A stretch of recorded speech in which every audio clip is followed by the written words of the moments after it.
Cada vez hacen falta más programadores en el sector. De hecho, es muy habitual que gente que no sabe programar a priori se ponga a programar y se encuentran muchas veces con escollos insalvables. Aquí lo que hacemos es, tenemos un listado de cosas que nos hemos encontrado en candidatos para intentar ayudarles a resolver esos escollos con la mayor brevedad posible. Porque si no, puedes tener una persona que intente programar durante meses, pero que como tenía un problema de raíz que no se diagnosticó, pues haya perdido esos meses. Lo que veis ahí es el nivel 1, es donde empezamos a trabajar con la gente cuando llega. Se hace de una forma muy discreta porque es algo muy de bajo nivel y no quieres tampoco decir a la gente, oye, ¿cómo te comunicas? ¿no? Entonces hay que hacerlo con mucha mano izquierda.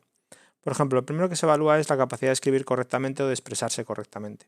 Una forma muy fácil de hacer esto es, alguien está programando Java en un Eclipse, por ejemplo, le dices, escribe de clase cuenta banco, ¿no? Escribe de clase coche, escribe de clase lo que quieras. Y si ves que escriben mal el nombre de la clase, coche HC o cosas así, o cuenta banco con V o cosas muy básicas, o alterar el orden de las letras, que es muy habitual, ahí lo que tenemos no es un problema de programación, es un problema de hábito de escritura y de lectura. Eso hay que combatirlo desde el primer día, todos los días. Y va a ser un problema recurrente durante mucho tiempo. Esa persona, de hecho, viene con ese problema de muy antes, no solamente de ahora. Entonces tú vas a poder hacer poco con eso, pero tienes que tener en cuenta eso e intentar resolverlo poco a poco. Los problemas de comunicación verbal son más difíciles de atajar, porque por norma general subyace algo detrás de eso que no se ha diagnosticado en su momento, no se atajó y por lo tanto ha llegado a la situación en la que te encuentras ahora. Muy difícil de resolver. De hecho, quizá de todos los problemas de nivel 1 sea el más difícil de resolver. El yes man es una persona que siempre dice que sí. Por ejemplo, tú explicas una duda a un candidato y él dice, ah, sí, sí, lo he entendido, pero realmente no lo ha entendido.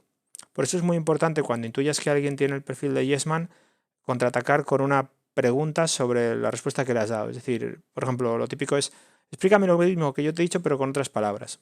Hay gente, por cierto, que con esto se puede molestar porque lo ve como una intromisión a su capacidad de entender, ¿no? Bueno, lo has explicado, lo he entendido, pues ya está.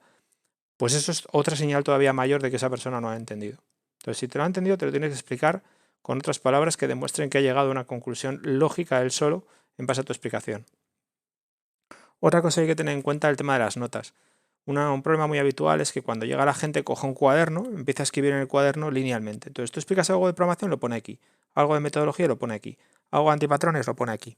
Algo de una herramienta, una chuleta que le des y la pone aquí. Y todas esas notas van creciendo con el paso del tiempo y al final es un caos. La forma correcta de tomar notas no es ir apuntando las ideas sueltas una tras otra, salvo que tengas un perfil muy avanzado y tengas toda la cabeza muy bien amueblada. Si estás empezando, la forma correcta es tener una hoja con temas de programación, otra hoja con temas de metodología, otra hoja con temas de chuleta de herramienta y eso organizarlo en un archivador con anillas. ¿Qué ocurre? Poca gente hace esto. De hecho, casi ningún candidato adopta este tipo de perfil o se comporta de esta forma. Seguimos en el nivel 1, ¿vale? Cosas muy críticas. Demostrar interés real y estudiar. Es una cosa recurrente. Mucha gente se mete en programación porque hay trabajo, pero realmente no le gusta. Entonces, eso es imposible. Eso no va a funcionar jamás.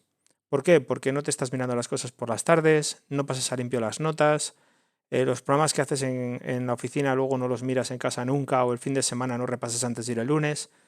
No se crean hábitos de esa manera y no es así como se programa. Tú dirás, no, pero la empresa debería poner y explicar absolutamente todo.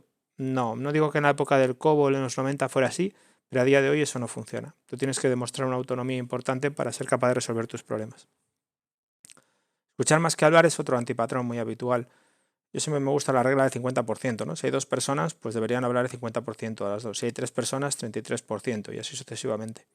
Pues cuando estás empezando a programar deberías reducir todavía eso más, ¿vale? Deberías hablar, si hay dos personas, el otro está enseñando un 20%, un 30%. ¿Por qué motivo en ese volumen? No estoy hablando de cursos, por supuesto, estoy hablando de cuando estás en el tú a tú, ¿no? Con alguien que te está ayudando a arrancar. Para demostrar a otra persona, al que te está enseñando, que realmente estás entendiendo. Y que pueda dimensionar a la otra persona cómo te tiene que ir explicando para ir más rápido. Hay que escuchar más que hablar cuando se está empezando. Y lo peor de todo, junto al tema este de la falta de comunicación verbal, segundo punto que teníamos, está el rechazo a admitir el error. Esto es un antipatrón de primera división. Hay mucha gente que se siente disconforme cuando le dices algo, ¿no? Esta cara, por ejemplo, de reaccionar así, ponerse tenso, se ve mucho.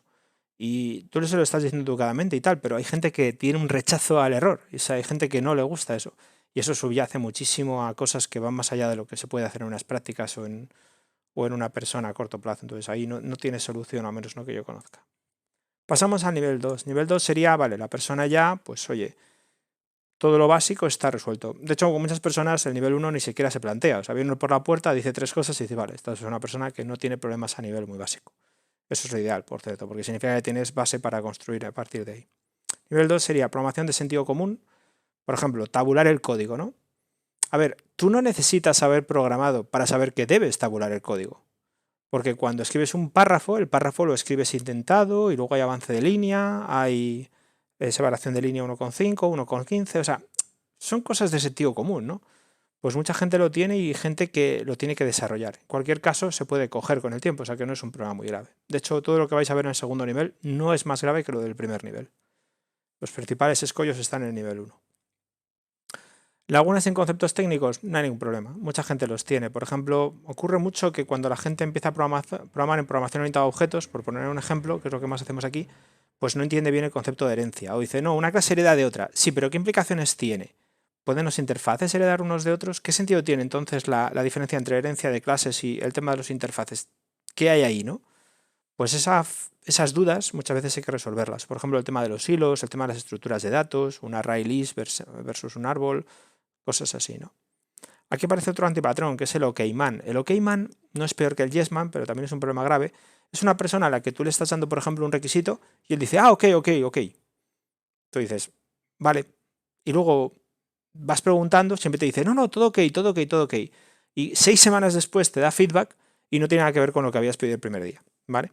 Eso deberías haberlo atajado tú en su momento. ¿Qué ocurre? Que si estás en un entorno donde no puedes exigir mucho a esa persona, por ejemplo, porque está en prácticas, o sea, no está cobrando por hacer esas prácticas, pues no le puedes tampoco ir ahí a intentar cambiar su forma de afrontar las prácticas. Pero el OKman es un antipatrón muy típico y es bastante desagradable. Seguramente también para el que lo dice, no solo para el que lo recibe. Extrapolación lógica es un aspecto bastante importante. Yo te digo, si A entonces B, si B entonces C. ¿Qué conclusión puedes inferir a partir de ahí? Bueno, si A entonces C. Pues eso, que parece una tontería, es para mucha gente muy difícil de llegar. ¿Por qué se tiene o no se tiene extrapolación lógica? No lo sé. Sé que los programadores tienen extrapolación lógica, sé que la gente que se dedica a matemáticas tiene extrapolación lógica, físicos también, y luego hay un montón de gente que sin haber dedicado su carrera a estudios técnicos, también la tiene. Entonces es difícil saber por qué hay gente que llega a conclusiones lógicas de forma automática y hay gente que no. Pero bueno, es lo que hay. Falta de repaso, capacidad de retención, eso está relacionado con el tema de estudiar, ¿vale? ¿Por qué pongo en el primer nivel interés real y estudiar y en el segundo nivel puedo poner falta de repaso? Porque muchas veces el tema de estudiar no es algo de raíz, sino que está relacionado con el tiempo. O sea, tú empiezas con ganas, al principio te lo tomas en serio, estudias y tal, y a medida que va pasando el tiempo te vas estancando. Por ejemplo, quizá no te cae bien tu jefe, o el entorno de la oficina no te gusta, o poco a poco tiempo te vas acomodando. Le pasa a muchísima gente en las empresas. Entonces, un programador bueno realmente nunca se acomoda. Nunca se acomoda. Es una de las razones por las que mucha gente pasa de programación a gestión, porque se cansa de programar, entonces poco a poco dice, mira, ya paso de este tema y poco a poco lo va dejando. Siempre me acordaré de mi profesor de calidad de la universidad, que decía que él se dedicaba a calidad porque la calidad no cambia, ¿no? La ISO no cambia. Pues ese perfil acomodado no encaja con la programación realmente. Empiezas a ver que un programador está en nivel 2 y muy acomodado cuando termina tus frases, ¿no? Tú le estás explicando algo y antes de que termines de dar tu explicación es capaz de terminar la frase. No te digo poner la última letra, sino te digo llegar a una parte del razonamiento, ¿no? Y dices, porque si la clase hereda de la clase y la interfaz hereda de la interfaz, y él te dice, en la clase heredas comportamiento implementado mientras que en la interfaz no a priori. Tú dices, muy bien, ha entendido la diferencia entre el contrato como una interfaz y lo que es implementar algo, heredar de algo que a su vez tiene una implementación hecha, ¿vale? Esa comprensión, ese tipo de razonamiento es importante. ¿Tienes un programador de nivel 2? Vale, pues vamos a hacer qué hace falta para llegar a nivel 3, ¿vale? A nivel 3 sería ya donde empiezas al nivel de friquismo que necesitas de un programador que va a cobrar pasta a largo plazo. Por ejemplo, resiliencia ante fallos. Pasa muchísimo que la gente se queme cuando encuentra fallos y no se ve capaz de resolverlos. De hecho es a lo que más me dedico. Mi trabajo principal es ir a gente que tiene un bloqueo y decirle, mira, se bloquea así, no sé qué, vamos a buscar aquí la solución, camino A, camino B. Capacidad analítica, ¿vale? Googlear, saber lo que estás googleando, entender bien el inglés, que muchas veces las carencias de nivel 1 y 2 vienen derivadas de carencias en el inglés. Pues la resiliencia ante fallos es fundamental, No venirte abajo porque en un momento dado algo te falle, pico y pala hasta que funcione. Es como algo personal entre tú y código. O sea, el código se empeña en no funcionar y tú te empeñas en que funcione. Y es quién de los dos va a ganar y ya está. ¿Que te bloqueas? Pides ayuda. Pero eso sí, tienes que haber dado el 101% cada vez. Y poco a poco ese 101% se va a convertir en más, en más, en más. Va a llegar a un punto donde seas uno de los mayores frikis del país en este tipo de cosas. Autonomía programática es fundamental también porque mucha gente se empeña en que le expliquen todo, ¿no? Es como si volviéramos a la mentalidad del SAP o del COBOL antiguo, a decir, no, a mí que me den un curso y ya está. Esto no funciona así desde hace ya 3 décadas o 2 décadas como mínimo, ¿vale? O sea, aquí estamos para aprender y para ser autónomos buscando en Internet. Más cosas de nivel 3. Extrapolación lógica más allá de lo típico. A ver, aquí cada uno tiene un rango subjetivo, ¿no? Para decidir si el tío extrapola o la tía extrapola bien o no. Yo, por ejemplo, para mí, mi rango subjetivo de decir esta persona es la leche es cuando yo estoy llegando a una conclusión en mi mente y 5 segundos, 10 segundos antes de que yo llegue a esa conclusión, la otra persona dice lo mismo y digo, este tío va muy rápido, esta tía va muy rápido, ¿no?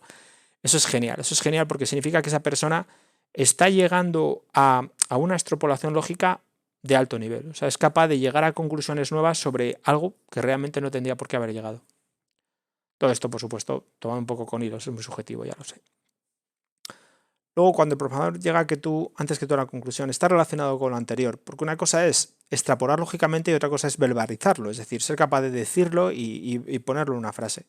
Eso es muy importante, o sea, no solo llego a conclusiones, sino que además las pongo sobre la mesa cuando hace falta. Ahí ya tienes el programador definitivo.